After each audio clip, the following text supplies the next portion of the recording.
What genuinely makes your story stand out? Well, I really don't know exactly what is to stand out, but I think that coming from a small country that is Uruguay, and even a smaller town, Paysandú, it's really difficult to find your way in the show business. And another fact is that in my family, no one had contact with arts. So when I decided to follow my dreams, I had to travel alone to Argentina, a total different country, to Buenos Aires. And there are not many artists in my hometown. So it's a fact that no matter where you are born, you can follow your dreams whenever you need to go. When did your career begin? And what challenges did you face that molded your craft to be who you are today?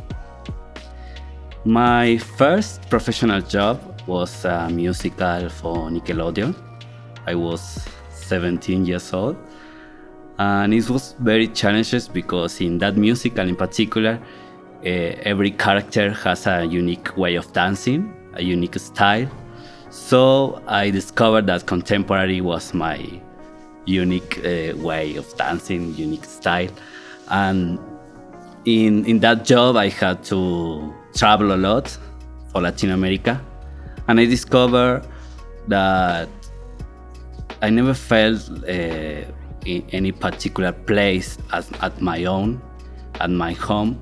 So I have to develop the flexibility to adapt myself to every place, person, job, project. How did you overcome the challenges you mentioned above? One of the most difficult challenges of my career was my height. I always been seen as a child for the producers and the directors.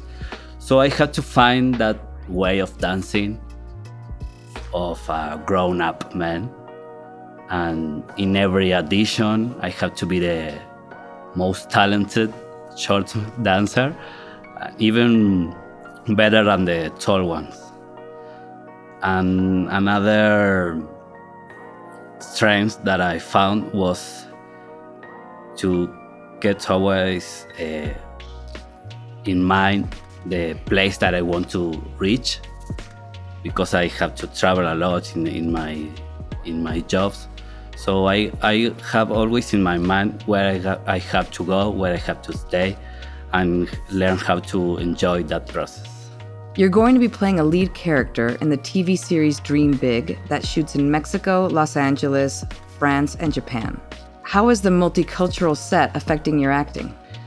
I think that is going to be a very positive job, because I'm used to work with French artists, but not with some so different cultures like Japan or France. But the artists had this particular way of connect and show and like a universal language with your body and your faces.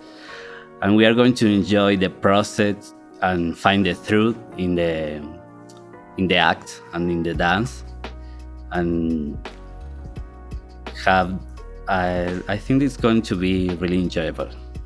What message of encouragement would you like to share with those in your position who are falling out of love with the craft? It is normal to feel lost. Every no you listen in an audition is very hard to realize, but you have to be aware that not most of the people find that passion in their life. So if you have that opportunity to feel alive on the stage, you are a lucky man. You are gifted, and you have to follow that dream. You have to be aware that you will never know what the producer or the director need to see, but you will always know what you have to show and who you are.